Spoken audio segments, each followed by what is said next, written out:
So being a sustainable tourism business has very clear definition that you just need to follow.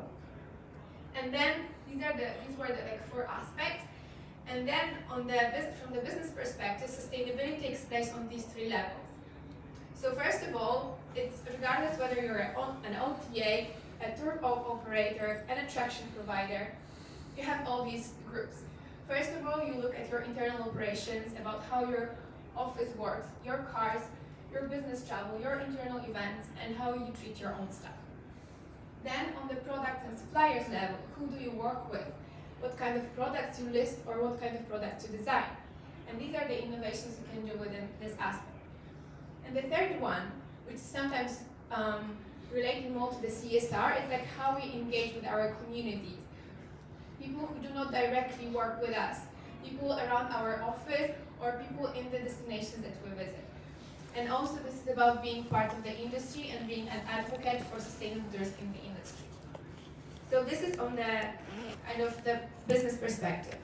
So at the end, you end up with a very clear table how you approach sustainability in business operations. So we have these 4 elements that like GSTC talks about: management, economic, culture, social, environmental aspects.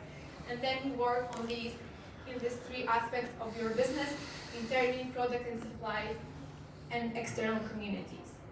And then there are lots of questions to be asked. I'm not going to go deeper into this. Happy to talk with you about later what the actual questions are.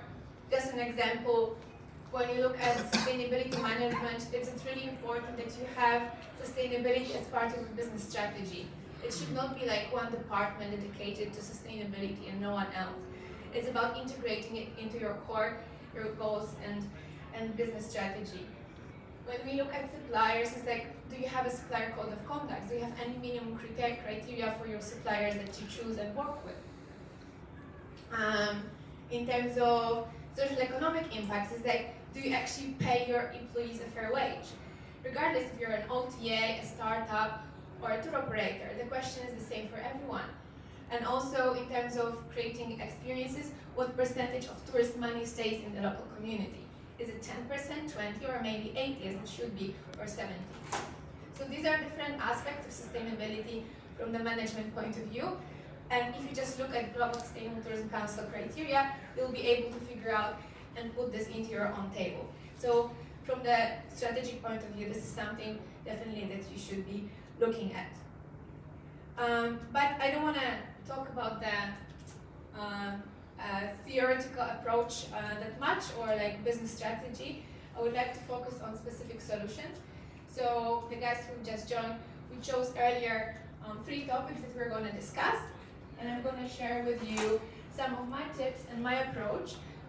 But then I'm also open to your ideas and how you deal with the specific issues with your businesses already, because you have great examples of businesses that deal with sustainability and they really master the topic. So I would appreciate your inputs. So we chose, these are the topics that we had. So we're going to talk first about over-tourism, about product innovation, and about marketing. So over-tourism.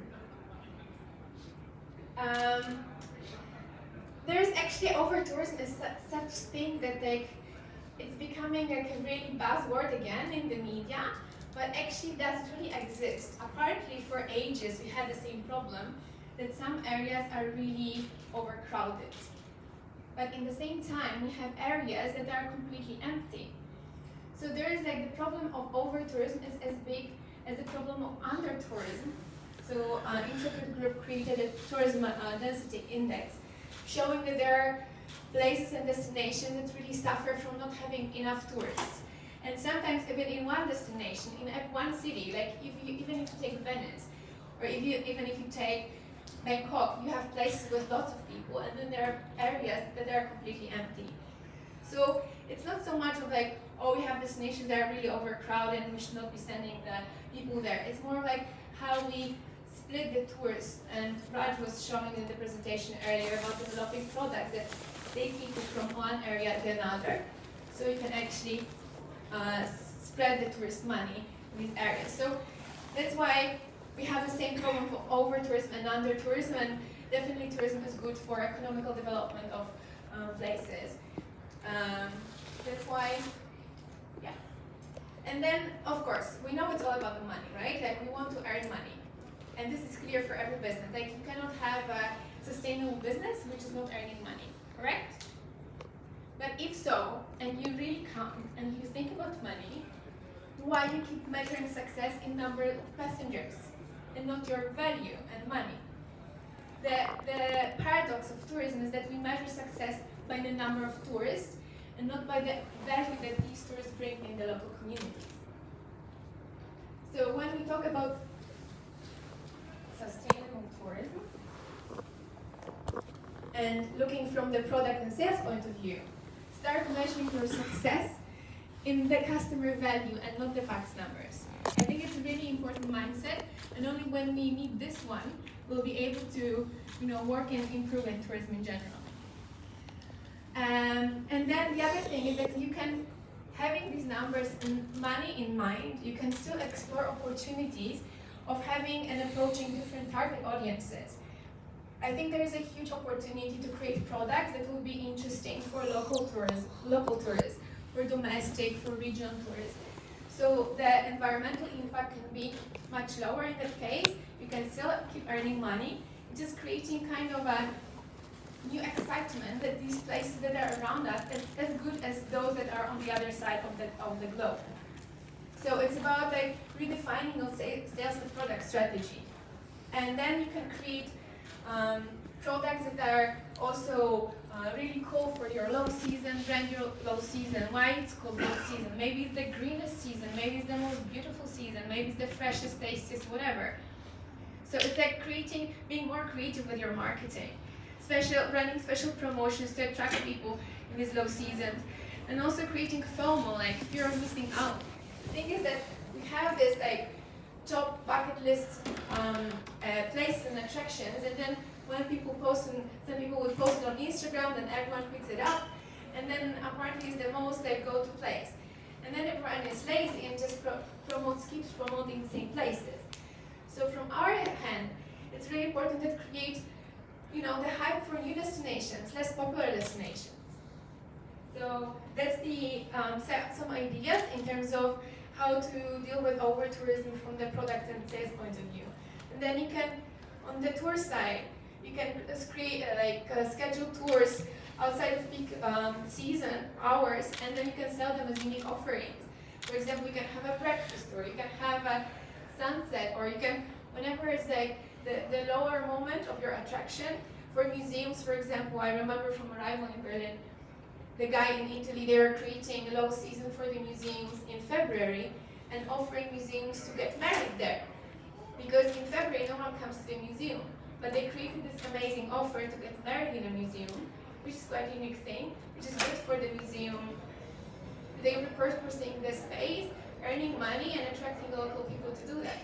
So you just can be very creative with what you're offering, or offer special VIP offerings at a higher price or limited availability. People love things that are limited. They think that they are better if they are limited. So you can play with this idea as well. And what is really important that people would normally, they want to do the mainstream thing, so you would include the mainstream thing, but from the product point of view, you can combine the mainstream with less obvious offerings.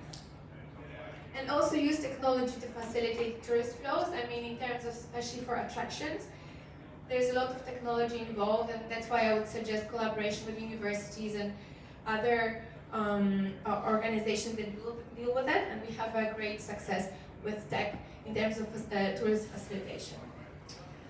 And so I was talking about that creating FOMO. For example, Intrepid last year started really actively promoting less popular destination in Europe. So instead of going to Venice or other places, they would be promoting Eastern Europe and less popular destinations. So this is how you redesign your marketing, and you just sell, like customers would buy whatever you sell to them if you do it in a right way, an exciting way. So this is on the product perspective and money. But there's another aspect of over-tourism that's like why it actually happens. That people really hate tourists coming in, and we have all the demonstrations and strikes and a lot of critical critical criticism from local population. And I look at like 6 human needs that are like, people want certainty, people like to feel significant, people like to be loved and connected, to contribute and to have an opportunity to grow. When we run tours in the way we do it right now, like we come and we like send all these tourists, foreigners into the local community. Locals do not benefit from having tourists there. Like I remember in Berlin, I just went out with my pajama to my yard, and then I have like a group of tourists there, and of course I was pissed. I didn't want to have them there when I'm in my pajama throwing a trash out. I was not asked if they can come in. If they asked me, maybe I would say yes, of course, but please be there at 10, not at 9 a.m., right? We don't ask locals what they want. So the problem of over-tourism and like the strong reaction from locals is because they were not involved in the dialogue in the first place. And there are only a limited number of people who are benefiting from having the tourists over in their destination, and the rest are left out. So when we think of over-tourism, we need to think about community and their needs in the first place. And if we include them in the dialogue, maybe we will not have to face all the problems. So from the community point of view, some of the ideas that I would suggest to do. First of all, understand your destination with its culture, context, and dynamics. We work in a global space. We run experiences in destinations that we don't know about. We are not really connected with them. We sell the experience, but we don't know the community. So if you understand the needs of local community, how they think, what they want, then it's the first thing, like, you know, that you can already connect with them. And also know the capacity of your like destination or attraction. You cannot sell more, because then it's like really not good for the locals and for the tourists. So know your numbers. And then engage with people. Like, I know that we are all lazy, we just want to sell the product. But then if we start selling something that locals don't want to sell, like we'll end up having all the strikes and negative atmosphere in there. So engage with all the sections of the society, the public and the commercial and local neighborhood associations, whatever, and get their feedback. Genuinely ask what they want. And listen and take into consideration their ideas. They might have amazing ideas. We should not be forcing people to do things that we think are good for them. Just listen what they want to do, what they want to share with tourists and how. And then share the wealth and be inclusive. So it means like when we run tours, we should take into consideration to make sure that the money stays in the local community and people are fairly paid. And on the other hand, by the way how we develop products, we should be helping tourist money spread into the destinations and areas and businesses that normally don't have access to tourists. So this is how you manage tourism flow and money distribution. And reroute. So sometimes you just need to have a small, don't go the mainstream road. Just if you take just a different road, it'll be the same experience almost for the customer, but like for the community, more people will benefit. So by including more vendors in your routes, in your experiences, it's always better. And take responsibility for aggressive behavior, educate, raise awareness, and lead by example. So the guides are the ambassadors of the destination, and they should be sharing the tips, how to become a more responsible traveler when visiting a destination. And be altruistic. There are sometimes people want to do, if you do something good for the community, they'll just like you more, right? So you need to gain their trust. And just do something they'll enjoy and appreciate. And I don't know if you can do, sometimes invite people over for a cooking class, or you can do something for a local school, you can paint the building, you can provide your knowledge and expertise with the local NGOs in the area. Just do something for them. So that's about the over-tourism. I'm going to move to the next part, and then we can at the end have some discussions. Sorry, so I'm just going to skip the plastic. And now we have the marketing. So, the second topic. So which one are you guilty of? There's the concept of greenwashing, which means misleading claims and telling more than you actually do. And this is quite common of companies using marketing just to show that they are so great, using it for PR. And I don't know, they volunteer once a year for Christmas and they talk about it for a few months and they don't do anything else, right? So this is greenwashing. And then there's also, on the other hand, there are lots of companies that are really great and they don't talk about it. So this is called greenwashing.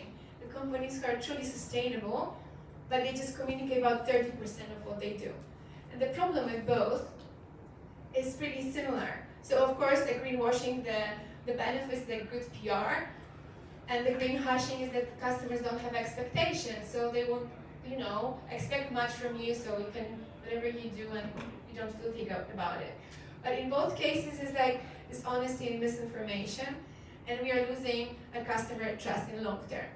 So the thing is that when we talk about sustainability marketing, it is okay to talk about the good stuff that you're doing, just if you're transparent and honest. And how to do it right.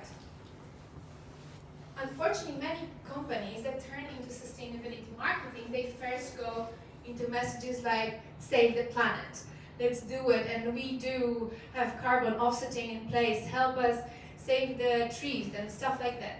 And people don't want to do that, they don't care. Like, this is from Marriott, and they promote sustainable Thai prawns. What the hell are sustainable prawns? Like, you want to eat sustainable prawn?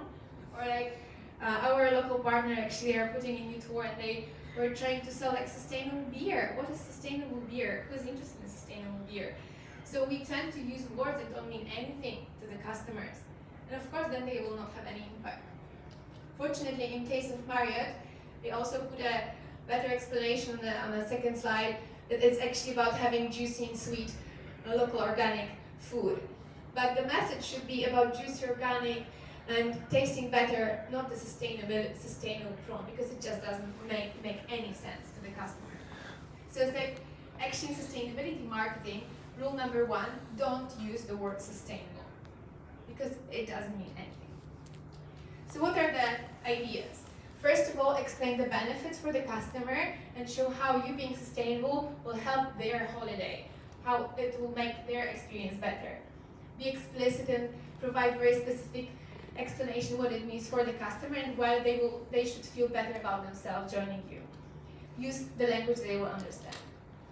And also talk about stories and people, not numbers. People don't care about the numbers, they don't care about your carbon footprint, they don't care about even the amount of money that you give to the local communities. Exactly, it's personalize your communication, show the individuals that you work with.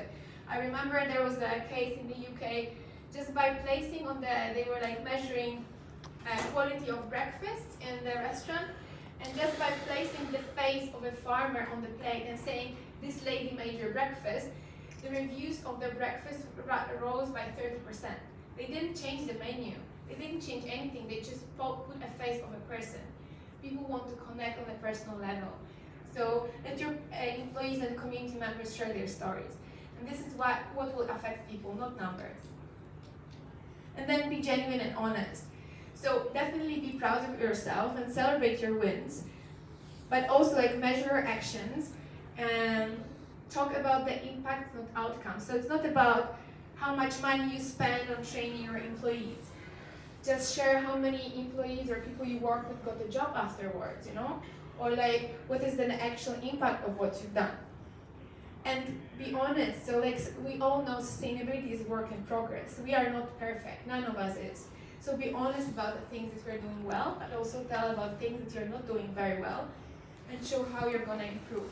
And then there's also a way to go back to the customer in 1 year and say, hey, we were not doing very well last year in, plastic or something, or accessibility, but we improved. You wanna check us out? Come again. So this is again like inviting customers over and over again.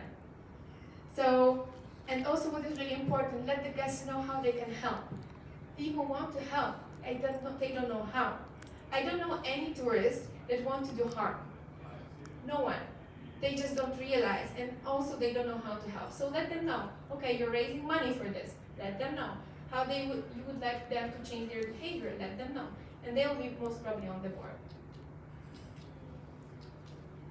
And then share what you care about. Sustainability is something adding like personal experience to whatever we offer. So talk about local issues and challenges that you care about, the issues that are in your community, and like it's like on a personal conversation with a friend. Don't treat like a customer like a personal person. Just talk why you're doing it. I'm sure that everyone has some issues that they care about. And also let others speak. So if you're to you don't want to brag about yourself, show the awards, show the media mentions, show the reviews or third-party credentials, especially when you look at the B2B business right now. Third-party credentials like sustainability certificates, accreditations are really important and they make a difference. So I'm just sharing here a Mekong moment. This is a great way how guys were involving customers to share the sustainable or responsible experience that they're having. They didn't have to say anything by themselves. They were just inviting customers to share their story. So you can also involve customers in sharing the good story of the destination. And then lead the way. If you are a good business and you're doing something good, lead the way and share your experience, be transparent. I don't believe in competition when it comes to sustainability. There is no, big monopoly for sustainable businesses. We want all to be better. So just share your practices, and that's why I'm here. That's why we talk to our partners as Urban Adventures.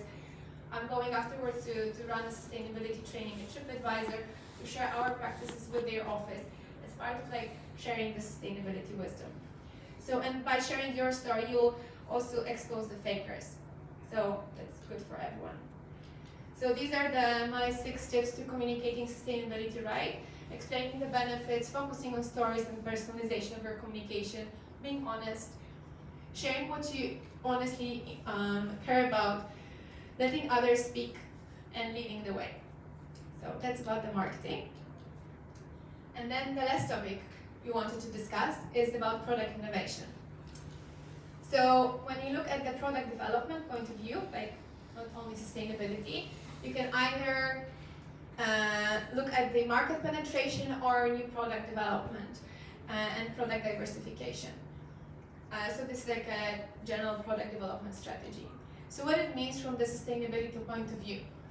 So when you look at the market, you can have the same products, maybe you already have the products in your pipeline, but you can just change the way how you talk about them. So you can highlight the sustainability aspect. For example, at Urban Adventures, we have lots of tours, and we realize that we don't even communicate half of the good things that we have there. We don't talk about the social enterprise that we visit on our routes. We don't talk about community projects that get involved. We just never thought it's important. So right now we are reviewing how we're going to explain to customers what we do on our tour, and we'll look at like how each tour makes the community better and contributes back to the community. So we are not innovating the product, we're just changing the way how we're going to communicate our products. And also we can look at ways, maybe there you have great products but you haven't been exploring some of the target audiences. Maybe there is some kind of universities or different distribution channels that specifically focus on specific aspects of sustainability that you can pitch to, and this way you can use your existing product, just use it for a different target audience. And then from the product development point of view, think of like what else your customers can like. For example, having something, a special product of season. At Urban Adventures we have pop-up tours, just to, we use all the festivals, we use all the seasonality, for like wine or olive oil, whatever it is. It can be something very seasonal for a short time. Maybe this is something that you can involve a local NGO in, or some other aspect that will make a benefit to your customer and really enhance the products that you have, or you can like completely create a new product. And then there's then you can have look at like completely different segments. Right now we will look at the trends, whether it be senior travelers, family travels, women traveling solo, foodies. There's a lot going on. Maybe within your offer, there's more opportunities exploring new markets. So ideas for the product innovation. First of all, you can look at reviewing your supply chain. Normally what I see is tourism is quite lazy in terms like we tend to do things that we are used to. And then we use the same suppliers over and over again. So maybe just the time to look at our supply chain and think how we can innovate. Maybe we should introduce a supplier's code of conduct with some minimum criteria. Maybe instead of hiring, I don't know, like regular businesses or like hiring regular people, maybe we can partner with a local school or university and hire people from disadvantaged communities. There are now organizations like in India, amazing organization that works with women, and they train women who are then hired in the tourism industry, women who are like really having some traumas in their lives. So you can like be more creative when it comes to hiring on and also collaborating with local suppliers. Maybe instead of going to a regular restaurant, you can go to a social enterprise or like a cafe run by a non-profit organization. You can invest in creating community-based activities if you have like more time and money to do that. Or you can just support NGOs and cultural heritage sites with donations. We sometimes go to places that are free and no one really think about it. Oh, the entrance is for free. Why don't we invest this money and do something so that we contribute more to this place?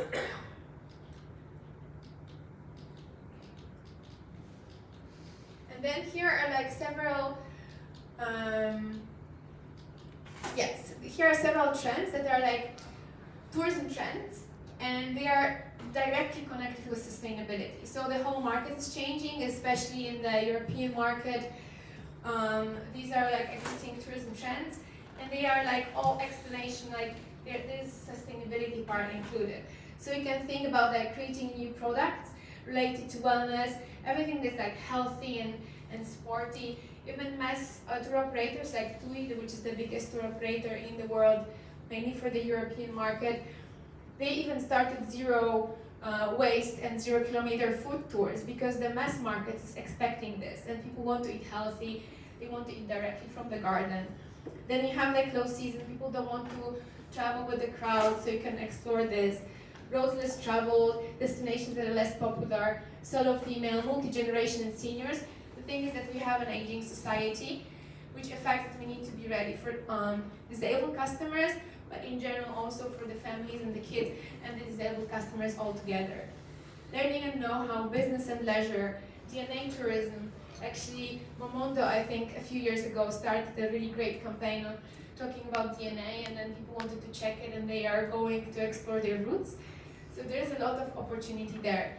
And then everything relates to eco, zero organic, slow. In our case, it works very well for private groups and people are willing to pay more. They ask us to create and connect them with local social enterprises in the destinations. It doesn't go for the customer coming from Viator, unfortunately, and TripAdvisor, but for private, higher profile groups, sells very well. So definitely these are the tourism trends that you can explore. And then there are two different ways of how you can do more contribution to the local community. You can go either all the way in. Awamaki is a social enterprise that won the most precious, important, responsible tourism award, WTTC Tourism for Tomorrow. And the whole business is set up that they support Peruvian women and they connect them with travelers. It's like all-round social enterprise. We have Hive Stars here, because there's also social enterprise, really like a complex model working full social enterprise. But if you're just a regular business, you don't have to do all this. As Urban Adventures, we are not a social enterprise, we are a regular commercial business, but how we include and contribute more to the communities is by including social enterprise in our regular products. We call it mainstream with a twist. So last year we partnered with the New York Times Journeys, and this is just an example of the tour that we run in Mexico. And in every New York Times, we have New York Times exclusives. And in every tour we have something, a behind the scenes access, we have hands-on element and the local interaction. And in case of Mexico, so it's like a regular tour, commercial tour for the mainstream customer. But what we do is that we go to a designer that is really like known for her social impact, and she does a lot, like she was awarded a lot for the local contribution and the social element. And also we go to a community garden and we speak with the volunteers. So we do run a commercial tour, but just by choosing the vendors and suppliers on the way, we we give more and live more in the community. So this is an easy way how we can innovate, even if you're not ready to go full on board and becoming a social enterprise. You can include different social enterprises and nonprofits in your regular itineraries. So yeah, that's about it for from my side in terms of these three topics. I want to share with you one more thing. And this is a book actually I discovered recently, and The Green Giants. Apparently, the most successful, financially successful businesses are all really sustainable. And I highly recommend you to read the book. But here are just a few tips from the book that I would like you to think about. First of all, when it comes to sustainability and using it for making billion-dollar businesses, it all starts from a leader. So there's always a person, which is a founder usually, that really builds the culture and the values. So Raj earlier today was talking about company culture. So you build the sustainability culture from within. Then it's the innovation.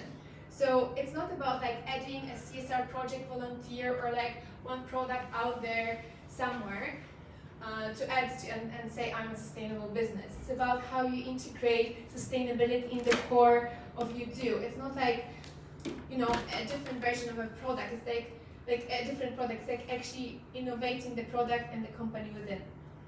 A higher purpose. Right now we are talking a lot different industries about having the why. People choose our brands for the why or for what we do.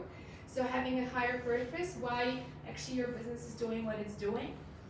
And then build it on. It means that sustainability should be part of your company's strategy and the core of the company. So okay, I'm the sustainability manager at Urban Adventures, but actually we don't have a sustainability department. We have sustainability tasks included in all the departments. So it's like marketing team, 70% of our content is related to responsible travel. In terms of our partner success team, there's a sustainability training for all our franchisees, and so on and so on. So it needs to be spread all around. Mainstream appeal. It's about between 6 to 16% of people crazy like me who would go for an experience because I saw they got a green award. But most of the travelers, they don't care. So it's about like using the language of the benefits, understanding the needs, what the customers want, and then you go for the masses. And the last but not least is the being transparent and collaborative. So this is really important that you are like reporting on what you're doing and talking about the progress, and letting people know how they can help you. So that's about it. The last thing I would like you to do and to think now, we have like 2 minutes left, so please think about what is the one thing that you can do. What is that your business needs the most? What is that you and your team really care about? And think now and commit to improving one thing that next year when we meet here, maybe at Arrival, you'll be able to already accomplish. Then set goals, deadlines, and responsibilities.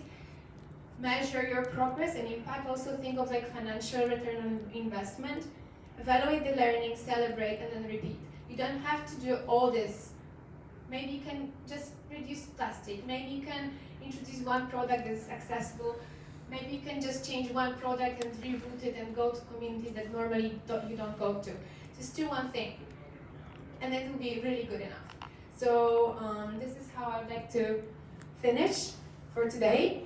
If you want to do it right, go to GSTC, and Travel Life is one of my favorite sustainability certification programs that we are also part of as Urban Adventures. And get in touch. I work at Urban Adventures. I'm also a consultant. I will be launching a course soon as well. So if you'd like to share and get some more resources, more tips, or just chat, I'm happy to chat with you. So get in touch, and I hope to see you again. Thank you. I don't know if you have like time for any question, or if you, is there anything that you'd like to ask or say? Any questions? Can you stick around for a couple minutes afterwards? Yeah, of course. If we have individual customers. Yeah. Sure. Thank you so much. Have a good rest of the day.